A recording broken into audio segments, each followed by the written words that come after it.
नमस्कार, मेरा नाम ओम प्रकाश यादव है और आप देख रहे हैं वॉइस ऑफ रिपब्लिक। लोकसभा चुनाव में पार्लियामेंट्री कॉन्स्टिट्यूएंसी वाइज समीक्षा की कड़ी में आज हम लोग समीक्षा करेंगे 25 खगड़िया लोकसभा क्षेत्र का। थर्ड फेज के चुनाव में खगड़िया में 7 तारीख को वोट होना है और आज 5 बजे चुनाव प्रचार थम गया। चुनाव आयोग के नियमों के अनुसार जिस दिन पोल होता है, अंत होता है पोल का, वोटिंग डे का, उससे 48 घंटे पहले को प्रोहिबिटरी आवर्स बोलते हैं और उसमें कंपेनिंग करना अवैध है, उसको रोक दिया जाता है। इसलिए आज 5 बजे बंद हो गया। इस कॉन्स्टिट्यूएंसी के बारे में थोड़ा सा समझते हैं। खगड़िया मूलतः मुंगेर जिला का पार्ट हुआ करता था और गंगा नदी खगड़िया और मुंगेर को अलग अलग करती है। जब वहाँ गंगा पर पुल नहीं बना था तो खगड़िया और मुंगेर की दूरी वैसे बहुत कम थी, लेकिन नदी होने के कारण और सवारी नहीं होने, कम्युनिकेशन नहीं होने के कारण मात्र एक जहाज़ चलता था और कुछ नाव की सवारी होती थी।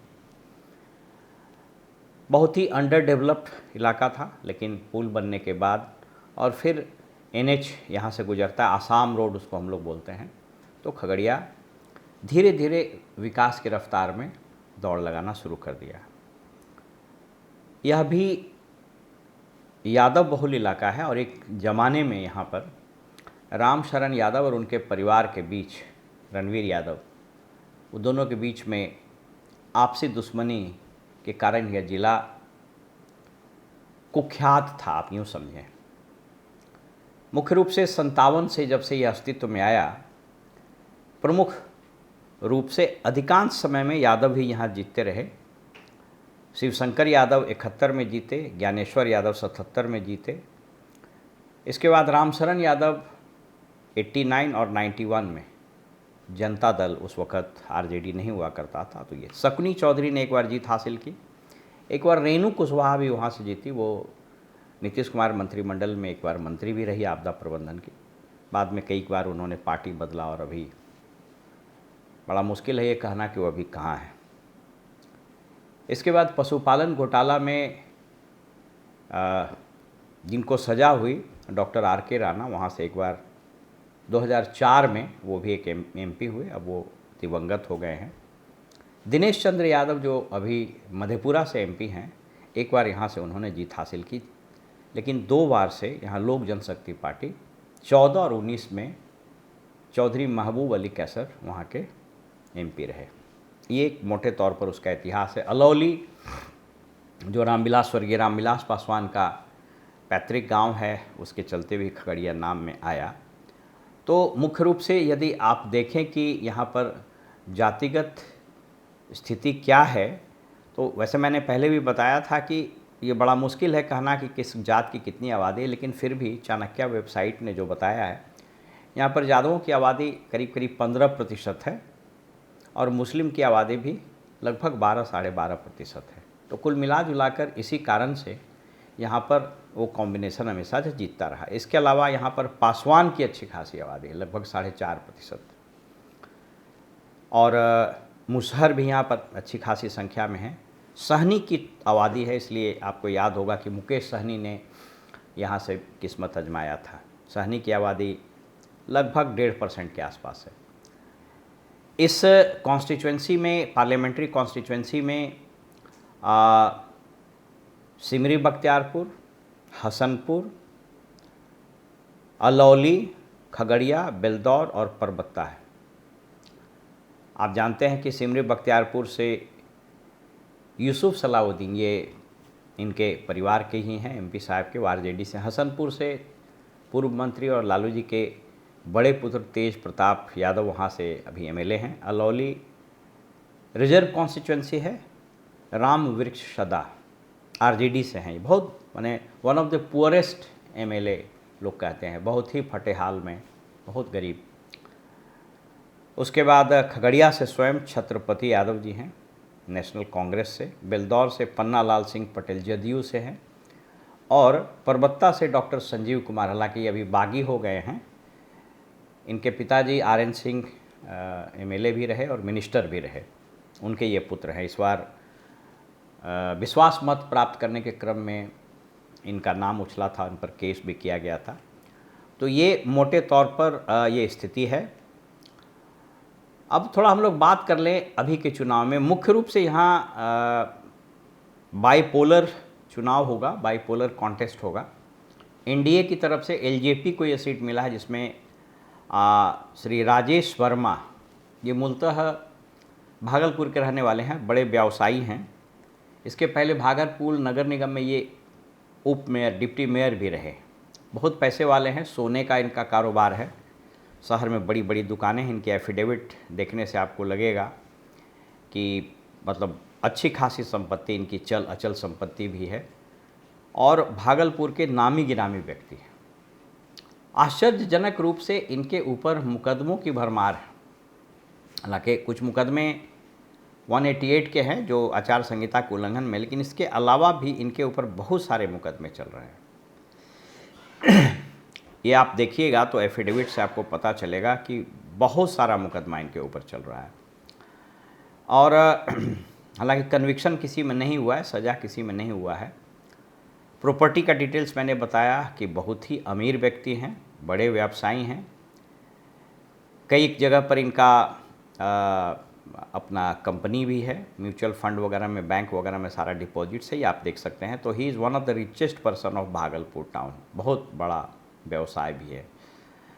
और इसके अलावा इनके विपक्ष में जो व्यक्ति खड़ा है वो कम्युनिस्ट पार्टी मार्क्सिस्ट से हैं, संजय कुमार कुशवाहा जाति से आते हैं, और राजेश वर्मा सोनार जाति से आते हैं, जो अति पिछड़ा में आता है।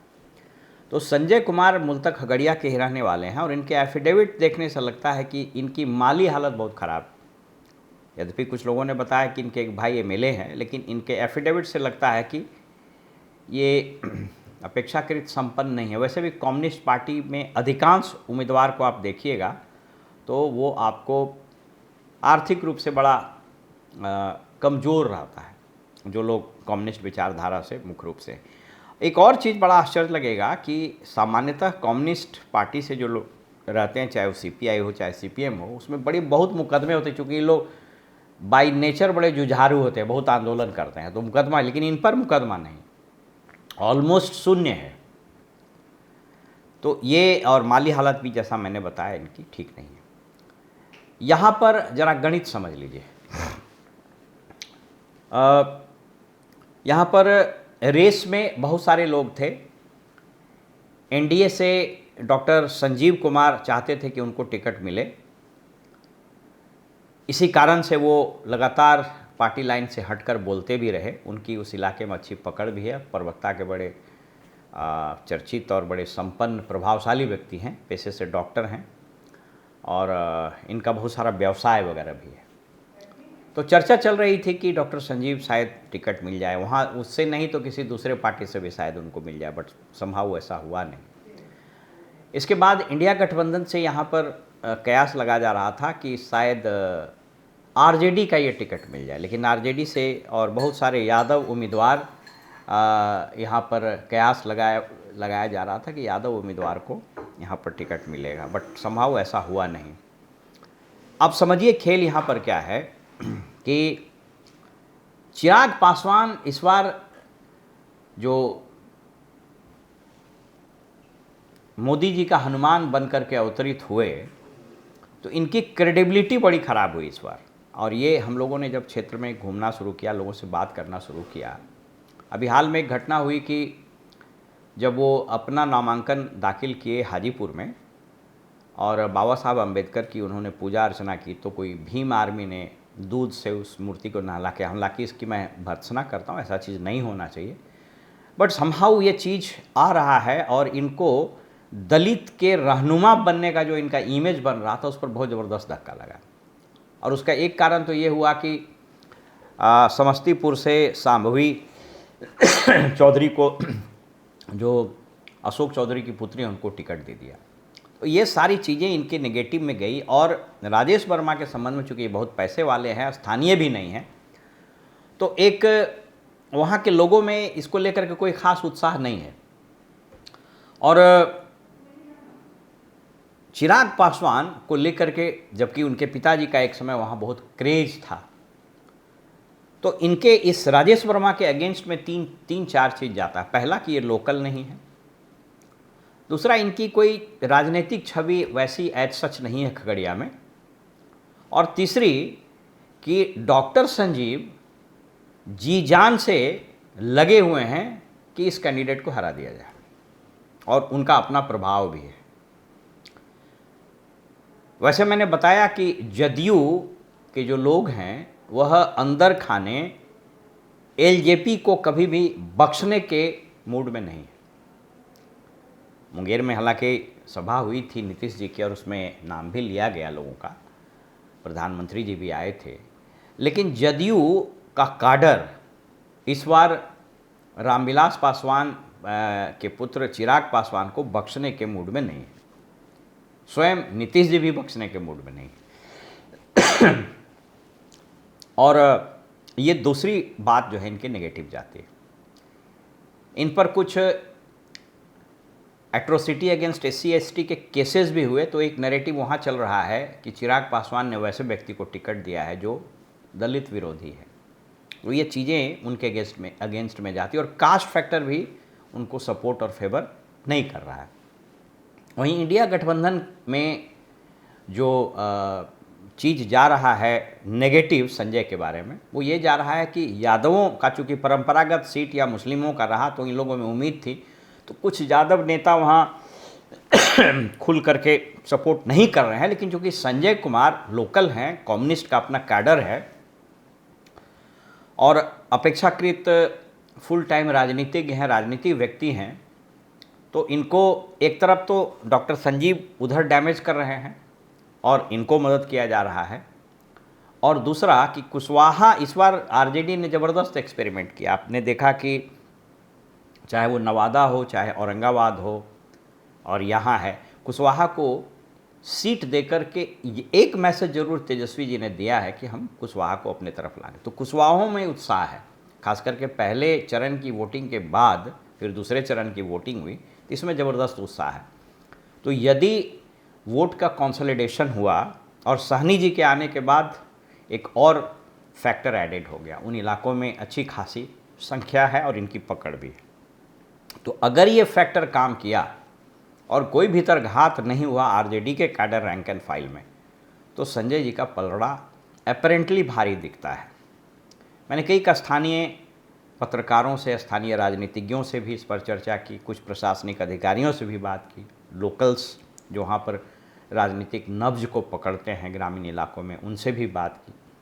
तो मोटे तौर पर स्थिति ये बन रही है कि चिराग जी की पार्टी से जो खड़े हैं उम्मीदवार राजेश वर्मा, उनको थोड़ा सा कठिनाई का सामना करना पड़ेगा। हालांकि मैंने जैसे बताया कि अब जो इलेक्शन है वह सिर्फ कैंपेन नहीं रहा, अब election campaign plus management plus event हो गया है, और पैसे का ज़बरदस्त खेल होता है।